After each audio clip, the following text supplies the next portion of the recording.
Hello students, आज हम करेंगे डायरेक्टरेट ऑफ एजुकेशन की वर्कशीट नंबर 155 जिसका सब्जेक्ट है हिंदी और आज डेट है 28 जनवरी 2021।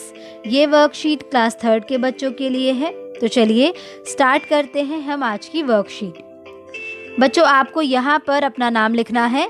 यहाँ पर आपकी कक्षा पहले से ही लिखी हुई है तो आपको अपना सेक्शन लिखना है और यहाँ पर लिखना है आपको अपने टीचर का नेम। हमारी आज की वर्कशीट का टॉपिक पाठ जब मुझको सांप ने काटा से लिया गया है। तो चलिए देखते हैं कि आज की वर्कशीट में हम क्या सीखने वाले हैं। नमस्ते बच्चों, उम्मीद है कि आप सभी स्वस्थ व खुश होंगे। पिछली कार्यपत्रिका में हमने पाठ जब मुझको सांप ने काटा बहुत ही उत्साह के साथ पढ़ा और हमने रेंगने वाले जीव का एक मुखौटा बनाकर पहनकर भी देखा। मुखौटा पहनकर आया ना मज़ा। आइए अब पाठ की कुछ पंक्तियों को फिर से बोलकर पढ़ते हैं। तो आइए बच्चों, अब हम पाठ की कुछ पंक्तियों को फिर से बोलकर पढ़ते हैं। उसने उंगली देखी और बोला, चुपचाप बैठो, हिलना डुलना मत। फिर पीतल के बर्तन में पानी लाया और मेरे सामने बैठकर मंत्र पढ़ने लगा। मैं चाहता तो बहुत था कि उस बूढ़े को बता दूं कि मुझे सांप ने नहीं बर ने काटा है, पर मेरे नाना मुझे कसकर पकड़े रहे और मुझे बोलने ही नहीं दिया। जैसे ही मैं कुछ कहने को मुंह खोलता वह डांट कर कहते चुप। डर के मारे मैं चुप हो जाता। हमारे पीछे पीछे हमारी नानी भी कई लोगों के साथ वहां आ पहुंची। सब लोग उदास खड़े देखते रहे। तो बच्चों, कहानी में क्या होता है, जब बच्चे की उंगली पर एक बर काट लेता है तो उसके नाना नानी को लगता है कि उसे सांप ने काट लिया है और इसीलिए वो उसको एक ऐसे आदमी के पास लेकर जाते हैं जिसे सांप का जहर निकालने का मंत्र आता है। तो जब बच्चा वहाँ पर जाता है और वो आदमी उसकी उंगली देखता है तो वो बच्चे को हिलने डुलने के लिए मना कर देता है और उसके बाद वो क्या करता है, एक पीतल के बर्तन में पानी लाता है और उसके सामने बैठकर मंत्र पढ़ने लगता है। वो बच्चा बताना चाहता था कि उसे सांप ने नहीं काटा बल्कि उसे बर ने काटा है, लेकिन उसे कोई बोलने ही नहीं दे रहा था। तो जैसे ही वो कुछ बोलने के लिए अपना मुंह खोलता तो वे उसको डांट कर चुप करा देते। डर के मारे फिर वो चुप हो जाता और क्या हुआ कि उनके पीछे पीछे उनकी नानी भी कई लोगों के साथ वहाँ पर आ गई और सब लोग उदास खड़े देखते रहे। बच्चों, उपरोक्त वाक्यों में गहरे रंग के शब्दों से किसी न किसी काम के करने या होने का पता चल रहा है। आइए उन शब्दों को एक बार दोबारा से देखते हैं। देखी, बोला, बैठो, हिलना डुलना, लाया, बैठकर, पढ़ने लगा, चाहता, काटा, पकड़े रहे, बोलने, दिया, कहने, खोलता, डांट कर कहते, हो जाता, आ पहुंची, खड़े देखते रहे। तो इन सभी शब्दों से किसी न किसी काम के करने या होने का पता चल रहा है। ऐसे शब्द जिनसे किसी काम के करने या होने का पता चलता है क्रिया शब्द कहलाते हैं। कौन से शब्द कहलाते हैं? क्रिया शब्द कहलाते हैं। ठीक है बच्चों। प्रश्न 1। बच्चों, अपना काम स्वयं करना एक अच्छी आदत है। आप भी तो बहुत से काम करते हैं, जैसे हाथ धोना, भोजन करना, कपड़े बदलना, जूते पहनना आदि। नीचे दर्शाए गए चित्र को ध्यान से देखकर लिखिए कि इसमें कौन कौन से काम यानी कि क्रिया हो रही है। ठीक है, तो बच्चों आप भी बहुत सारे काम करते होंगे।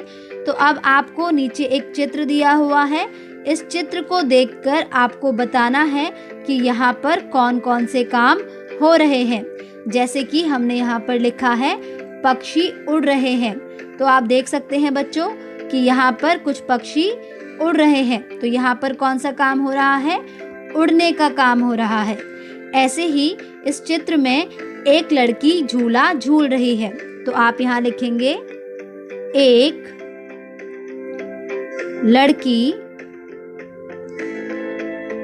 झूला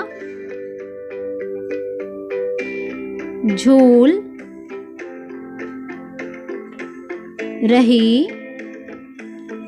है। तो यहाँ पर कौन सा काम हो रहा है? झूला झूलने का काम हो रहा है। ठीक है, इसी तरह से अगला देखते हैं और बताइए कि इस चित्र में क्या हो रहा है। यहाँ पर दो लड़के फुटबॉल खेल रहे हैं। क्या कर रहे हैं? फुटबॉल खेल रहे हैं। तो आप यहाँ लिखेंगे दो लड़के फुटबॉल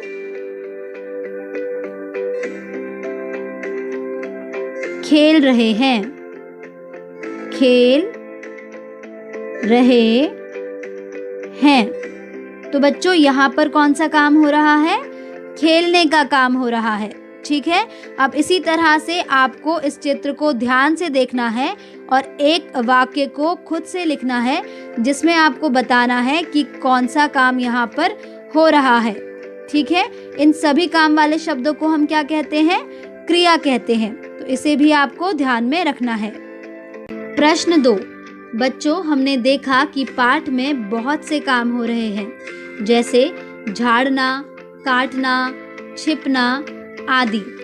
आइए ऐसे ही काम वाले शब्दों अर्थात क्रिया शब्दों पर सही का निशान लगाते हैं।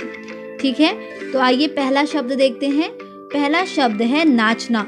तो बताइए कि क्या नाचना क्रिया है? बिल्कुल सही बच्चों, नाचना क्रिया शब्द है, क्योंकि यहाँ पर कौन सा काम हो रहा है? नाचने का काम हो रहा है। ठीक है, तो इसलिए हम इस पर सही का निशान लगाएंगे। इसी तरह से अगला शब्द है किताब। क्या है? किताब। तो क्या किताब कोई क्रिया शब्द है?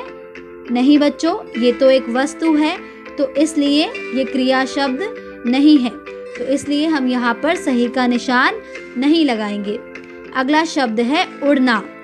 तो उड़ना क्या है? एक क्रिया है। यहाँ पर कौन सा काम हो रहा है? उड़ने का काम हो रहा है। ठीक है, तो इसीलिए हम यहाँ पर सही का निशान लगाएंगे। ऐसे ही अगला है सोहन। तो सोहन क्या है बच्चों? किसी का नाम है, तो इसलिए ये क्रिया नहीं है, तो इसलिए हम इस पर सही का निशान नहीं लगाएंगे। अगला शब्द है सुंदर। क्या है?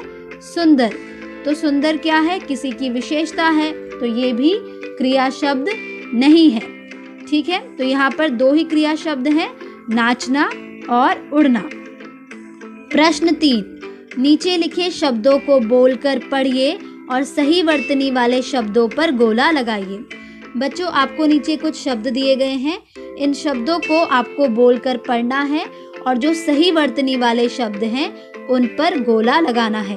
तो आइए देखते हैं। पहला देखिए, छापकली या छिपकली। तो बताइए सही कौन सा है?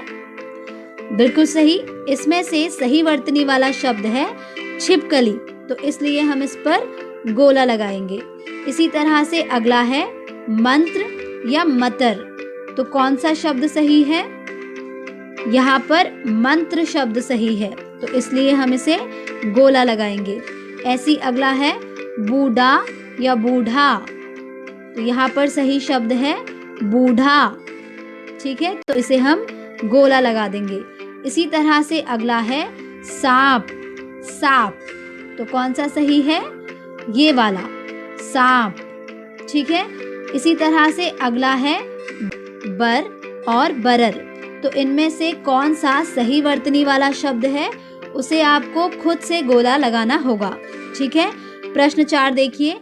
क्या आप बता सकते हैं कि पाठ में झाड़ फूंक वाले व नाना जी ने बालक को बोलने से मना क्यों किया होगा? बच्चों, हमने कहानी में पढ़ा था कि उन्होंने बालक को बोलने से मना इसलिए किया था ताकि दवा का पूरा असर हो सके। ठीक है, तो चलिए अपने आंसर को हम लिखते हैं। तो यहाँ पर हम लिखेंगे उन्होंने बालक को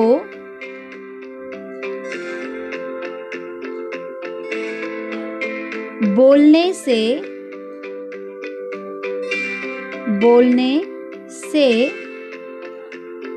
इसलिए मना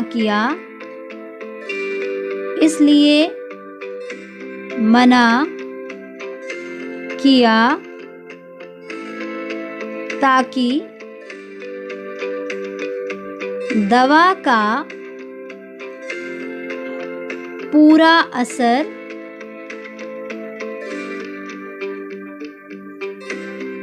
हो सके।